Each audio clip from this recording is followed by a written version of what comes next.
नमस्कार।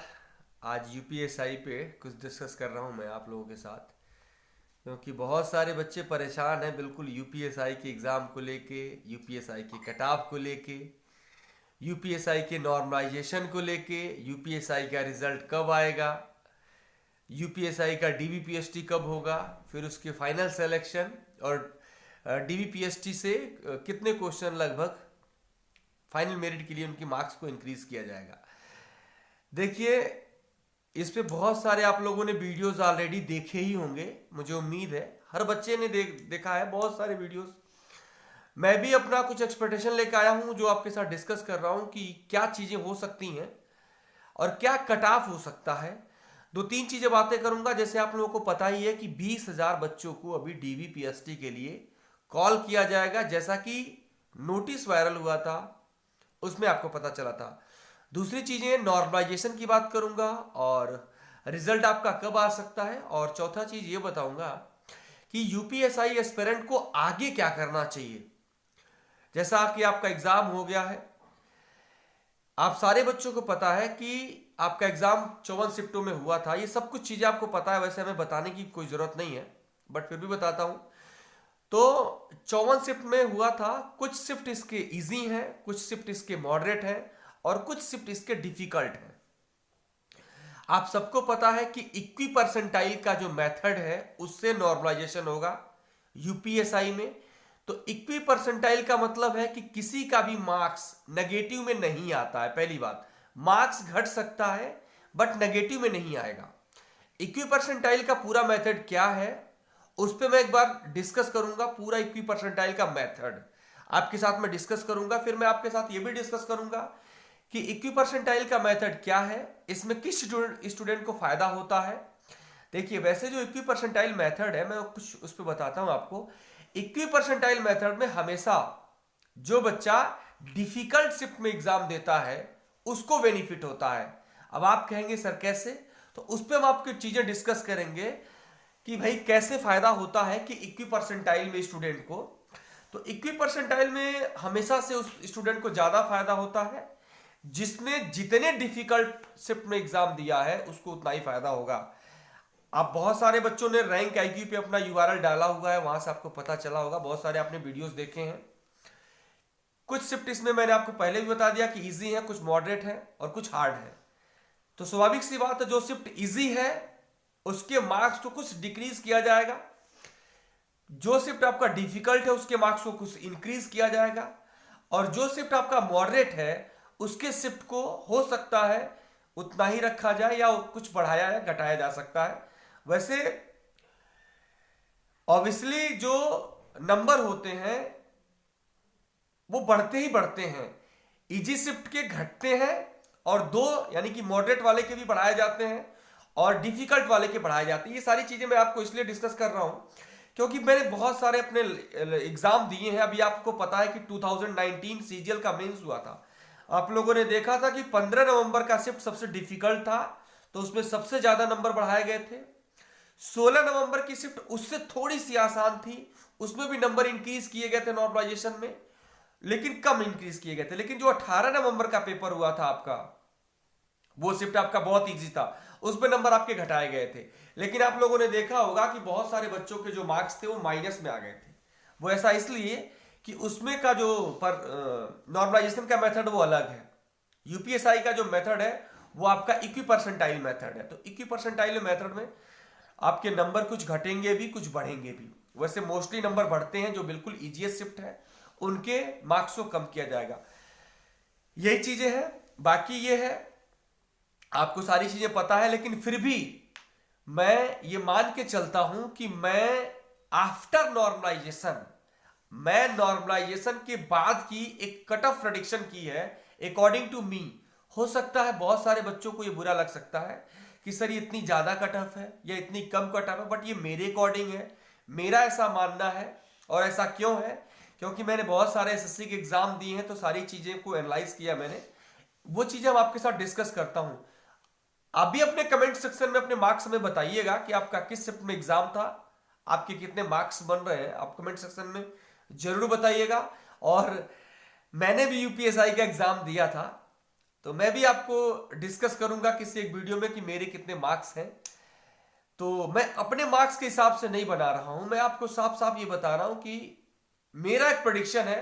वैसे आप लोगों ने बहुत सारे वीडियोस देखे होंगे, मैं उसके अकॉर्डिंग बता रहा हूं।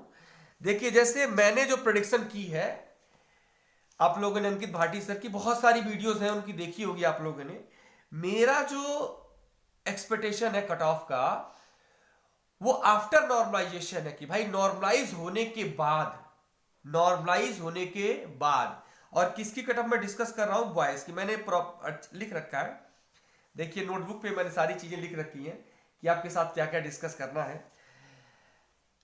नॉर्मलाइजेशन के बाद जो बॉयज की कट ऑफ मैं डिस्कस कर रहा हूं, जो जनरल कैंडिडेट हैं, मेरा ऐसा मानना है कि 115 से 120, यानी 115 से लेके 120 क्वेश्चन जिसका भी हो रहा है, उसको डीवीपीएसटी के लिए कॉल किया जाएगा। अब आप कहेंगे सर ये डीवीपीएसटी के लिए है कि फाइनल के लिए है? मैं आपको एक बात ये बता दूं कि डीवीपीएसटी के लिए और फाइनल कट ऑफ के लिए बहुत ज्यादा फर्क नहीं आना है, सिर्फ 1 से 2 क्वेश्चन का। क्योंकि आप जानते हैं कि 20,000 ही बच्चे बुलाए जाने हैं, 10,000 आपकी सीटें हैं, 10,000 सीटें हैं, 20,000 बच्चे बुलाए जाने हैं, जिसमें आपको पता है कि लगभग 2,000 बच्चे जो पीएचडी के लिए आते ही नहीं है, जिसको पहले से ही पता कि मेरा सिलेक्शन कहीं और हो गया है, या मेरी हाइट नहीं है, या मैं मेडिकली अनफिट हूं, या मेरा सिलेक्शन ऑलरेडी कहीं और हो चुका है। 18,000 बच्चे आते हैं, इसमें बहुत सारे बच्चे हाइट में, कुछ बच्चे डॉक्यूमेंट्स वेरिफिकेशन में, और कुछ बच्चे आपके फिजिकल में फेल हो जाते हैं। मैं ये मान के चलता हूं कि बहुत ज्यादा नंबर नहीं बढ़ना है। अगर 20,000 बच्चों को कॉल किया गया, तब मैं 20,000 बच्चों के अकॉर्डिंग बता रहा हूं कि अगर 20,000 बच्चों को कॉल किया गया तो फाइनल मेरिट में बहुत ज्यादा नंबर का फर्क नहीं पड़ना। हाँ, फर्क तो पड़ेगा ही, 1 से 2 क्वेश्चन, 1 से 2 क्वेश्चन मतलब कि 4 से 5 नंबर का फर्क पड़ेगा डीवीपीएसटी और फाइनल मेरिट के लिए। ये मेरा कट ऑफ कुछ बच्चों को बुरा लग सकता है, लेकिन मैं बताता हूं कि मेरी प्रेडिक्शन है, आप अपने हिसाब से बताइएगा। मेरी जो प्रेडिक्शन है, मैंने कहा कि नॉर्मलाइजेशन के बाद 115 से 120 क्वेश्चन जनरल कैंडिडेट की कट ऑफ बन सकती है, और जो ओबीसी की कट ऑफ है वो 110 से 115 क्वेश्चन। इसमें यह हो सकता है कि कुछ बच्चे 105, 106, 107, 110 पाए हों, उनका नॉर्मलाइजेशन होके बढ़ा दिया जाए तो वो भी आ जाएंगे। मैं ये नहीं बता रहा हूं कि जिसका नंबर कम हो, मेरे कहने का मतलब जिसका नॉर्मलाइजेशन होने के बाद 110 से 115 क्वेश्चन है। अब आप इसको कन्वर्ट भी कर सकते हैं, 110 का मतलब 250 और 25 275, 275 से लेके 200 साढ़े 82 नंबर ओबीसी का। तो 110 से 115 क्वेश्चन ओबीसी, वहीं 2 नंबर मैं कम कर दे रहा हूं ईडब्ल्यूएस का, 108 से 113, और एससी का 105 से लेके 108 तक। और आपको शेड्यूल ट्राइब का पता है कि जस्ट क्वालिफाइड हो, प्रत्येक सेक्शन में 35% एंड ओवरऑल अगर उनका 50% है, तो एसटी कैंडिडेट के लिए कोई बहुत बड़ी बात नहीं है, वो जस्ट क्वालिफाइड हो तो भी उनका सिलेक्शन हो जाएगा। गर्ल्स की जो कट ऑफ है, मैं अलग से उसका एक अलग वीडियो लेके आऊंगा। ये कट ऑफ जो मैंने बताया है, ये फाइनल मेरिट में 1 या 2 क्वेश्चन बढ़ने वाला है इससे, फाइनल मेरिट इससे। आप कहेंगे क्यों? क्योंकि आपको पता है कि 20,000 स्टूडेंट बुलाए जाने हैं इसी बात के लिए। जैसे आपको पता है कि अभी आप लोगों का रिजल्ट डिक्लेयर होने वाला था, जनवरी में आएगा। बहुत सारे आप लोगों ने वीडियोस देखे, हमने भी देखे, आपने भी देखे, बट नहीं आया। और अब तो सारे बच्चों को उम्मीद है, और हमें भी यही उम्मीद है कि अब यूपीएसआई का रिजल्ट ऑलमोस्ट नहीं ही आएगा, और ये मार्च के एंड में ही लगभग आएगा। तो अब ये मान के चलिए कि रिजल्ट आपका मार्च के एंड में आएगा, और मार्च के एंड में या अप्रैल के फर्स्ट वीक में, या जो भी है सेकेंड वीक में, मतलब कहने का मतलब रिजल्ट आएगा तभी तो डीबीपीएसटी होगा। तो मार्च में आपका, मार्च एंड में रिजल्ट आएगा, फिर आपका डीबीपीएसटी और आगे का जो करस्पॉन्डेंस है वो चीजें शुरू होगी। ये सारी चीजें बताना था। तो रिजल्ट तो अब तो नहीं आएगा, अब रिजल्ट आपका आफ्टर चुनाव ही आएगा, इलेक्शन बाद ही आएगा।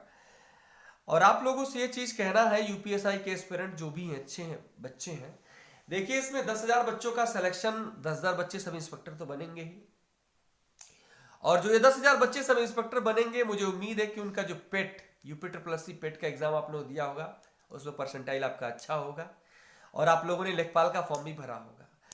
तो आप यूपीएसआई के रिजल्ट को लेके बहुत ज्यादा मतलब डिप्रेशन में मत जाइए, छोड़ दीजिए। आपने जो किया वो किया, आपने जो दिया वो दिया, आपने अपना 100% एफर्ट लगा दिया। अब आपके बस की बात नहीं है, मतलब कहने का मतलब अब इसमें आपका कोई बस तो है नहीं, अब तो ये सब कुछ भर्ती बोर्ड के ऊपर है। आपने अपना 100% एफर्ट एग्जाम में लगा दिया, अब जो होगा वो एग्जाम मतलब भर्ती बोर्ड पे है, वो अपना आपका रिजल्ट आएगा। तो मेरे कहने का मतलब अब आप इस रिजल्ट को लेके वेट मत कीजिए।